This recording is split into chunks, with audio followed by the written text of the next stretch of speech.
मित्रांनो नमस्कार। Ask insurance म्हणजे जीवन व आरोग्य विमा हे आपल्या यूट्यूब चॅनलचं नाव आहे आणि या चॅनलच्या माध्यमातून आपण वेळोवेळी गुंतवणूक विषयक, इन्शुरन्स विषयक अशी वेगवेगळी माहिती या व्हिडिओच्या माध्यमातून आपण आपल्याला देत असतो। आपल्याला माझे व्हिडिओ आवडत असतील तर लाईक आणि शेअर जरूर करा। जास्तीत जास्त मोठ्या प्रमाणावरती आपल्या मित्र परिवारामध्ये हे व्हिडिओ शेअर करा, जेणेकरून ही माहिती जास्तीत जास्त लोकांपर्यंत पोहोचेल। आज आपण एक असा फंड बघणार आहोत की ज्या फंडाची सुरुवात ही 5/1/2019 झाली आणि या फंडाने काही कमालीच्या गोष्टी केलेल्या आहेत। या फंडामध्ये ज्यांनी 16/2/2019 रोजी 20 लाख रुपये SWPच्या माध्यमातून पैसे परत घेण्याच्या दृष्टीने ठेवले, त्या लोकांना या फंडामध्ये 30/7/2024 डबलच्या पेक्षा जास्त म्हणजे 42,44,795 इतके पैसे मिळालेले आहेत। आणि या दरम्यानच्या काळामध्ये त्यांनी 16,000 रुपये दर महिन्याला परत घेतलेले आहेत, 16/3/2019 ते 30/7/2024 पर्यंत।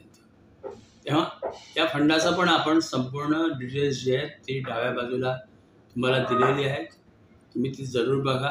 हा फंडाचा उगम कधी झाला, त्याच्यात मिनिमम इन्व्हेस्टमेंट किती असते, यात मॅक्झिमम इन्व्हेस्टमेंट किती असते, या फंडाची ॲसेट व्हॅल्यू काय आहे, या फंडाचा टर्नओव्हर किती % आहे, सध्याचा NAV काय आहे आणि याचा एकंदर कशा काय पद्धतीने हा फंड चालतो आहे, या फंडाची आजची माहिती आपण देण्याचा उद्देश केवळ एवढाच आहे की तुम्ही फंड निवड जर योग्य केली तर म्युच्युअल फंडामध्ये मोठे पैसे बनवणं शक्य आहे।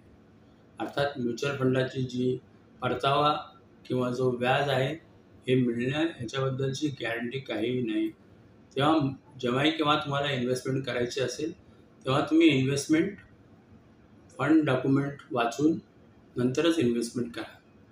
दुसरी गोष्ट म्हणजे माझे जे व्हिडिओज आहेत ते व्हिडिओज तुम्ही बघा आणि स्वतःचा पोर्टफोलिओ स्वतः तयार करा आणि स्वतःच्या पोर्टफोलिओमध्ये अशा प्रकारचे जे फंड मी नेहमी तुम्हाला सुचवत असतो ते त्याच्यामध्ये जरूर ठेवा, की जेणेकरून भविष्यामध्ये तुम्ही ज्यावेळेस तुमच्या भविष्याची तरतूद कराल, आर्थिक तरतूद कराल, तेव्हा त्यावेळेस तुम्हाला अशा पद्धतीचे उत्कृष्ट फंड त्याच्यामध्ये ठेवता येतील।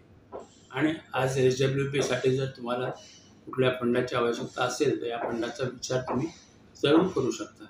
आता हा कसा परफॉर्म करेल, पुढे एवढेच रिटर्न्स तुम्हाला मिळतील का, या सगळ्या गोष्टी ज्या आहेत या सगळ्या बाजारावरती अवलंबून आहेत आणि बाजार जोखमीच्या अधीन आहेत। तेव्हा त्या सगळ्याचा सर्वांगीण विचार करूनच आपण म्युच्युअल फंडमध्ये पैसे गुंतवणूक करा। धन्यवाद।